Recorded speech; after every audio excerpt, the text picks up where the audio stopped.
प्रिय विद्यार्थियों, आज हम सभी जनसंचार माध्यम एवं अभिव्यक्ति के 50 महत्वपूर्ण प्रश्न, जो बहुत ही महत्वपूर्ण है, विगत कई वर्षों से बोर्ड परीक्षाओं में पूछे गए हैं, जिन पे आज हम सभी चर्चा करेंगे। बहुत ही आपके लिए लाभकारी हैं ये प्रश्न, क्योंकि कई बार रिपीटेड हुए हैं बोर्ड परीक्षाओं में, और इसका आपके लिए एक बेस का काम करेगा, एक आधार का। आप जान पाएंगे कि बोर्ड परीक्षाओं में प्रश्न कैसे पूछे जाते हैं। तो आइए हम सभी इन प्रश्नों पे चर्चा करते हैं, और आपकी जो जिज्ञासा है कि बोर्ड परीक्षा में कैसे प्रश्न आते हैं, तो निश्चित तौर पे आपकी जिज्ञासा शांत भी होगी। तो चलिए हम प्रश्नों की ओर बढ़ते हैं। पहला प्रश्न इसका इस प्रकार है, इलेक्ट्रॉनिक माध्यम की दो विशेषताएं बताइए। ये सीबीएसई बोर्ड 2016 और 2017 में पूछा गया है कि इलेक्ट्रॉनिक माध्यम की क्या दो विशेषताएं हैं। उत्तर इसका इस प्रकार है, ये विशाल क्षेत्र में पहुंच सकता है, इसका क्षेत्र वाइड है, जहाँ जहाँ नेट है वहाँ इसमें दृश्य और श्रव्य यानी ऑडियो और विजुअल दोनों है, जबकि प्रिंट माध्यम में नहीं है। प्रिंट माध्यम में ऑडियो और विजुअल नहीं होता है। इसकी दो विशेषताएं। प्रश्न संख्या 2, संपादक यानी न्यूज़ एडिटर के दो रिस्पॉन्सिबिलिटी यानी दायित्वों का उल्लेख करिए। ये 3 साल बोर्ड परीक्षाओं में पूछा है, 2012, 2015, 2016। यानी इसका उत्तर इस प्रकार है कि विभिन्न स्रोतों से प्राप्त समाचारों का चुनाव करना, प्रकाशन योग्य बनाना काट छाट के, तत्कालिक घटनाओं पर संपादकीय लेख लिखना, जो घटनाएं हो रही हैं देश पे, ये संपादक का उत्तरदायित्व है। संपादकीय का महत्व समझाइए। ये 2016-2017 में पूछा गया है। संपादकीय किसी भी समाचार पत्र की आवाज़ होता है, निश्चित जगह पे छपता है। ये समाचार पत्र की राय है। आप न्यूज़पेपर देखे होंगे तो एक ऐसा पेज होता है जिसपे व्यूज़ होते हैं, केवल विचार होते हैं, वही संपादकीय पृष्ठ होता है। तो उस पे देश में हो रही घटनाओं पे जो एक समसामयिक आवाज़ बनकर एक व्यूज़ ला के उस पे छापा जाता है। हर पेपर का एक संपादकीय पृष्ठ होता है। रेडियो माध्यम की भाषा की दो विशेषताएं बताइए। ये 2016 में पूछा गया है। रेडियो माध्यम की भाषा आम बोलचाल की भाषा होनी चाहिए, क्योंकि कठिन नहीं होना चाहिए। सटीक मुहावरों का भी प्रयोग होना चाहिए ताकि आकर्षक बन सके उसकी भाषा। प्रश्न संख्या 5वां है, मीडिया को लोकतंत्र का चौथा स्तंभ क्यों कहा जाता है। ये सीबीएसई बोर्ड 2016 में पूछा गया है। मीडिया को लोकतंत्र का यानी डेमोक्रेसी का चौथा स्तंभ कहा जाता है, क्योंकि ये जनमानस को शेष 3 स्तंभों के सामने प्रस्तुत करता है तथा तीनों स्तंभों के कार्यों की भी समीक्षा करता है कि संसदीय काम अच्छा कर रहा है कि नहीं, न्यायपालिका अच्छा काम कर रही है कि नहीं, सदनात्मक जो कार्रवाई हो रही है अच्छा हो रही है कि नहीं। तो इसलिए इसे चौथा स्तंभ कहा गया है।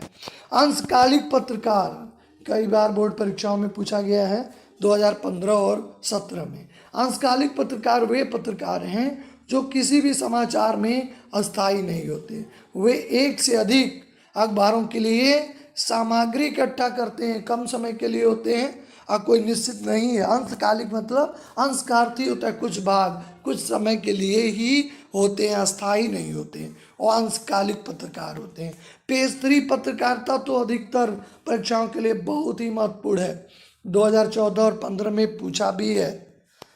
पीठ पत्रकारिता को पेज 3 पत्रकारिता भी कहते हैं। देखिए कंफ्यूज नहीं होना है, दोनों को एक ही कहते हैं, जहाँ पीठ पत्रकारिता और पेज 3 आ जाए।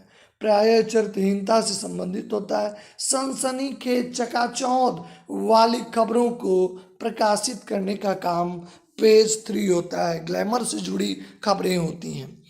जनसंचार का तात्पर्य क्या है। जब व्यक्तियों के समूह के साथ संवाद तकनीकी या यांत्रिकी माध्यम से समाज के एक विशाल वर्ग से किया जाता है, इसे जनसंचार कहते हैं। ऑल इंडिया रेडियो की स्थापना कब हुई थी। आजकल ये संस्था किसके अंतर्गत है। All India radio. All India radio हमने ऑब्जेक्टिव टाइप प्रश्नों में भी इसका उल्लेख किया था, 1936 ईस्वी में हुई। आजकल ये फ्रीक्वेंसी मॉड्यूल संस्था के अंतर्गत आना है। इसका अर्थ है एफएम, फ्रिक्वेंसी मॉड्यूलेशन। अगर एफएम का फुल फॉर्म भी पूछता है तो आप जरूर बताएंगे फ्रिक्वेंसी मॉड्यूलेशन, ये आपका होता है, आज इसके अंतर्गत है। प्रश्न संख्या 10वां, फीचर, जो अभी आपको आगे पढ़ना है, फीचर 2014-2015 में पूछा गया 2 लक्षण। फीचर एक सृजनात्मक, सुव्यवस्थित, आत्मनिष्ठ लेख है जो पाठक को मनोरंजन के रूप में जानकारी देता है। इसकी भाषा सरल, आकर्षक व मन को छूने वाली होनी चाहिए। पत्रकार किसे, जर्नलिस्ट किसे कहते हैं? 2015 में वह व्यक्ति जो समाचार पत्र पत्रिकाओं में छापने के लिए लिखित सामग्री देने, सूचना और समाचार एकत्र करने के लिए कार्य करता है, उसे हम पत्रकार कहते हैं। क्वेश्चन नंबर 12, डेडलाइन किसे कहते हैं? ये हमने ऑब्जेक्टिव टाइप प्रश्नों में भी इसका जिक्र किया है, 2014-15 में पूछा भी है। अखबार में समाचार रिपोर्ट प्रकाशन के लिए एक निश्चित समय सीमा होती है, उसे डेडलाइन कहते हैं। अखबारों के लिए या न्यूज़ के लिए सीमा 24 आवर्स होती है। वॉच डॉग पत्रकारिता, हमने पत्रकारिता में पढ़ा था, वह पत्रकारिता जो सरकार के कामकाज पे, सरकारी कामकाज पे, याद रखिएगा, तथा भ्रष्टाचार का पर्दाफाश करती है, इसे वॉच डॉग पत्रकारिता कहते हैं। ब्रेकिंग न्यूज़ महत्वपूर्ण है, 2015 में पूछा गया है। ब्रेकिंग न्यूज़ हुआ जो अत्यंत महत्वपूर्ण जानकारी को कम शब्दों में तुरंत दर्शकों तक तत्काल पहुंचाई जाती है, उन्हें ब्रेकिंग न्यूज़ कहते हैं। 15वां देखें, संचार प्रक्रिया में फीडबैक का क्या महत्वपूर्ण भूमिका है, 2015 में पूछा भी गया है। यानी जब किसी फीडबैक, कूटकृत संदेश पहुंचाने पर प्राप्तकर्ता अपनी राय व्यक्त करता है, यह यानी किसी भी समाचार के लिए जब कोई राय आता है, उसकी विचार आते हैं, उसे फीडबैक कहते हैं। समाचार शब्द को परिभाषित कीजिए, सीबीएसई 2017 में पूछा भी गया है। समाचार किसी को भी ताज़ा घटना, विचार या समस्याओं की रिपोर्ट है जिनमें अधिक से अधिक लोगों तक रुचि हो और वह असरकारी हो, इफेक्टिव हो, वह समाचार होता है।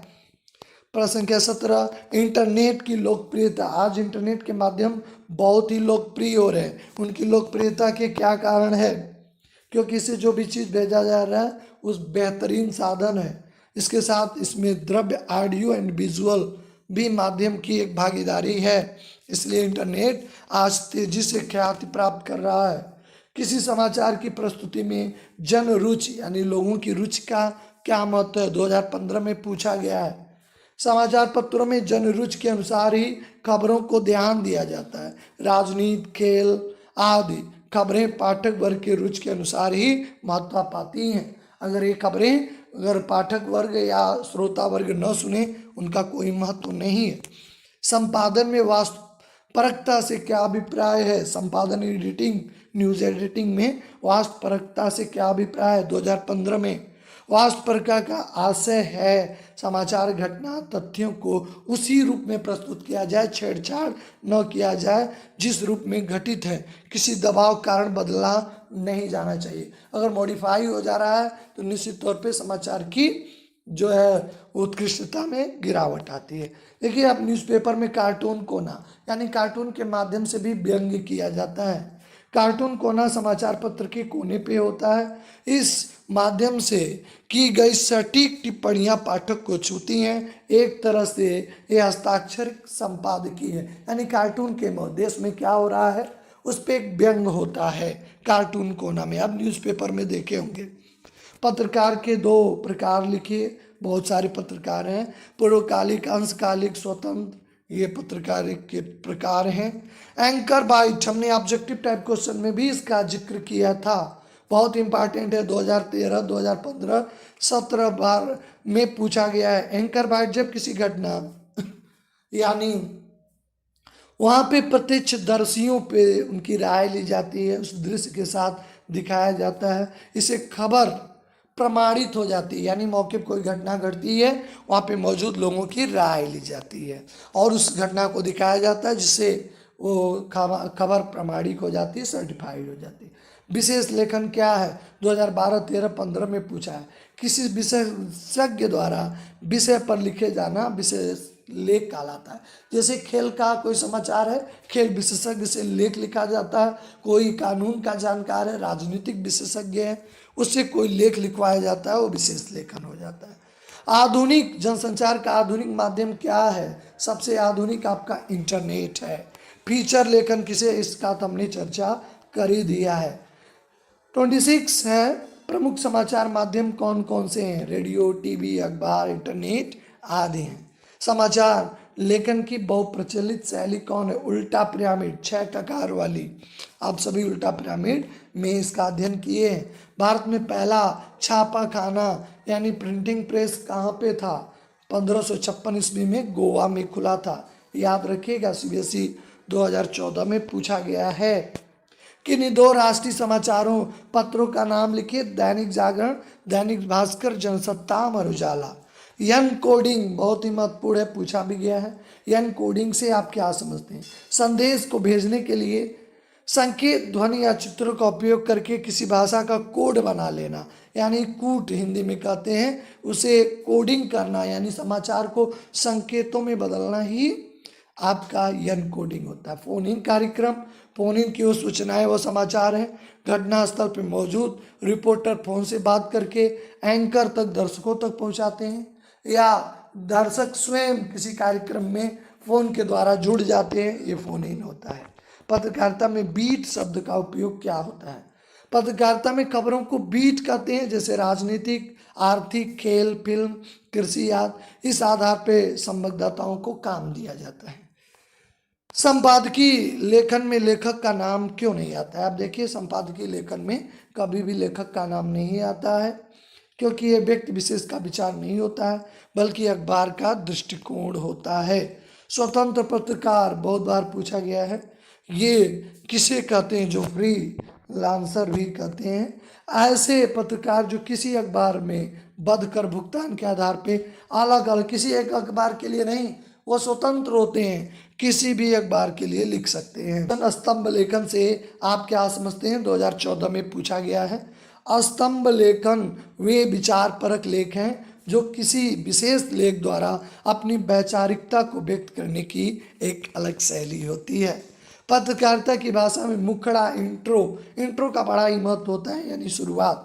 इंट्रो पत्रकारिता की भाषा में मुखड़ा कहते हैं। समाचार के पहले ग्राफ की शुरुआत 2-3 पंक्तियों में 3-4 ककारों के आधार पर लिखी जाती है। क्यों, कैसा? आप देखेंगे बोल्ड में उसे लिखा रहता है, उसी से लोग प्रभावित होते हैं और पूरी खबर को पढ़ते हैं।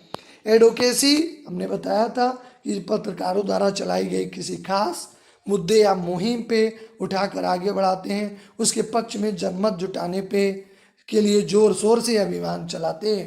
जैसे चाइना के खिलाफ मुहिम जो जी न्यूज की तरफ से चलाया गया, यानी इस तरह की एडवोकेसी पत्रकारिता है। संपादकीय किसे कहते हैं? संपादकीय पृष्ठ, दैनिक जागरण में एक पृष्ठ, हर पेपर में एक पृष्ठ होता है जिसपे समाचार नहीं विचार होते हैं, यानी उसे संपादकीय कहा जाता है। इसे अखबार की व्यक्तिगत राय होती है। मुद्रित माध्यम की एक विशेषता का उल्लेख करें, 2013 में पूछा है। इसमें स्थायित्व होता है। हिंदी में नेट पत्रकारिता की बड़ी अड़चन क्या है?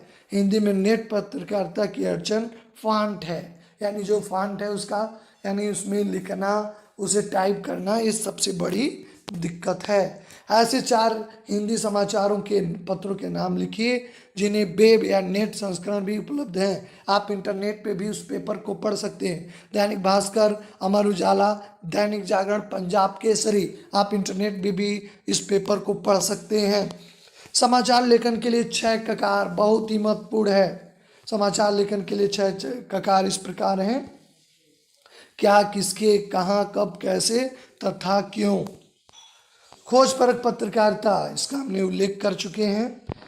मुद्रित माध्यम की, यानी मुद्रित, मुद्रित माने प्रिंटेड माध्यम की एक विशेषता बचाइए जो इलेक्ट्रॉनिक माध्यम में नहीं है। मुद्रित माध्यम में स्थायित्व होता है, जो इंटरनेट माध्यम में नहीं। कभी है फाइल, कभी फाइल नहीं होती है, उड़ जाती है, हटा दिया जाता है, नहीं, एक बार छप गया आपके पास उसे सुरक्षित रख सकते हैं। हिंदी समाचार में प्रकाशित किन्हीं 4 दैनिक समाचार पत्रों के नाम लिखिए। ये आपके देखिए, दैनिक जागरण, अमर उजाला, पंजाब केसरी याद। किन्हीं 2 हिंदी समाचार चैनलों के नाम लिखने हैं जो न्यूज़ चैनल हैं। आज तक, एबीवीपी, एनडीटीवी। समाचार और फीचर में क्या अंतर होता है? समाचार किसी घटना का तथ्यात्मक वर्णन होता है, जबकि फीचर लेखन उद्देश्य पाठक को शिक्षित करने के साथ साथ मनोरंजन करना होता है। ये दोनों में अंतर होता है, फीचर और समाचार में। विशेष लेखन में किन्हीं 2 प्रकारों का नाम लिखें कि विशेष लेखन किससे होते हैं? खेल, शिक्षा और व्यवसाय से। समाचार लेखन कौन करते हैं? ये 2015 में, जिन्हें संवाददाता कहते हैं। संवाददाता यानी जो रिपोर्टर होते हैं उन्हें संवाददाता कहते हैं। संपादक एडिटर होते हैं। ये ध्यान रखिएगा, बड़ी लोगों की कंफ्यूजन भी हो जाती है।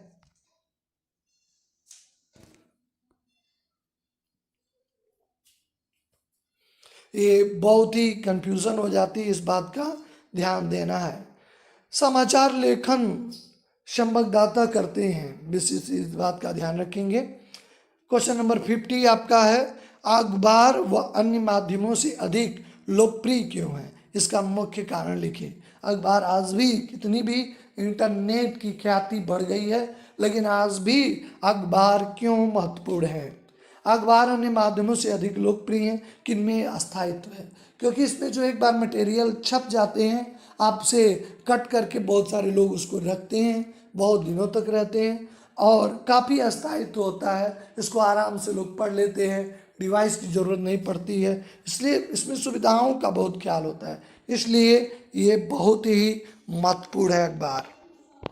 पत्रकारी लेखन में सर्वाधिक महत्व किस बात का होता है? पत्रकारी लेखन में सर्वाधिक महत्व समसामयिक घटनाओं का होता है, यानी करेंट अफेयर का होता है। यानी करंट अफेयर न हो, यानी जो घटनाएं घट नहीं रही हैं, तो कोई न्यूज़ को देखना नहीं चाहेगा। जैसे हम आपको 4 दिन पहले की कोई खबर बता रहे हैं, आप सुनने के लिए राजी नहीं होंगे। आप उस पेपर पूछते हैं कितने दिन पुराना, कहते हैं आज का नहीं कल का, उस पेपर को भी नहीं पढ़ते हैं। इसलिए समसामयिक घटनाओं का होना नितांत आवश्यक है। वेब पत्रकारिता से क्या आशय है? वेब, जो पत्रकारिता इंटरनेट के जरिए की जाए उसे वेब पत्रकारिता कहते हैं, यानी जो इंटरनेट पे किया जाए उसे वेब पत्रकारिता कहते हैं। इस तरह हमने जो 52 क्वेश्चनों की एक सीरीज थी, ये बोर्ड परीक्षाओं के लिए अति महत्वपूर्ण है। इससे आपको एक सूचना मिली होगी कि प्रश्न इस तरह होते हैं। आप इस बेस को बांधते हुए आप भी इस तरह की तैयारी कर सकते हैं, प्रश्नों का एक कलेक्शन बना सकते हैं। इसलिए मैंने ये 50 महत्वपूर्ण प्रश्नों की एक सीरीज, जिसमें 52 है, इसकी एक सीरीज बनाई ताकि आपके सामने एक एग्जाम्पल हो, एक उदाहरण हो, ताकि आप इसका अनुसरण करें। तो इस तरह जितने भी 60 क्वेश्चन हैं, आपको भी अपने से भी अराइज कर सकते हैं। अन्य रिसोर्सेज, अपनी बुकों से भी आप 60 क्वेश्चन बना सकते हैं, क्योंकि जनसंचार से 60 ही क्वेश्चन आते हैं। अब तो MCQ आने का प्रचलन हो गया इस वर्ष से। 2020-21 का जो सिलेबस पाठ्यक्रम में है, उसमें MCQ प्रश्न आने वाले हैं। MCQ प्रश्न जो है जनसंचार से भी आएंगे। तो जब तक आप छोटी छोटी घटनाओं को, महत्वपूर्ण चीज़ों को समावेश नहीं कर पाएंगे, सूक्ष्म से सूक्ष्म जानकारी को आप धारण नहीं कर पाएंगे, तो निश्चित तौर पे इस तरह के प्रश्नों को करने में कठिनाई होगी। अगर आप सूक्ष्म से सूक्ष्म चीज़ों की जानकारी रखेंगे, सटीक अभ्यास करेंगे, तो निश्चित तौर पे आपके लिए बहुत ही आसान होगा। ऑब्जेक्टिव टाइप है, आप निश्चित तौर पे आंसर भी है उसमें रहेगा, आपको तुरंत याद आ जाएगा और सही प्रश्नों का मूल्यांकन कर पाएंगे और अच्छे अंक प्राप्त कर पाएंगे। तो निश्चित ही अब यहीं तक, आगे प्रश्नों के साथ या जनसंचार के अगले भाग में आपसे मुलाकात होगी। आप सभी का धन्यवाद। हिंदी उत्कर्ष चैनल को आप लाइक और सब्सक्राइब करें, ताकि आपको नई वीडियो का अपडेट मिलता रहे और आप अपने ज्ञान का अर्जन करते रहें।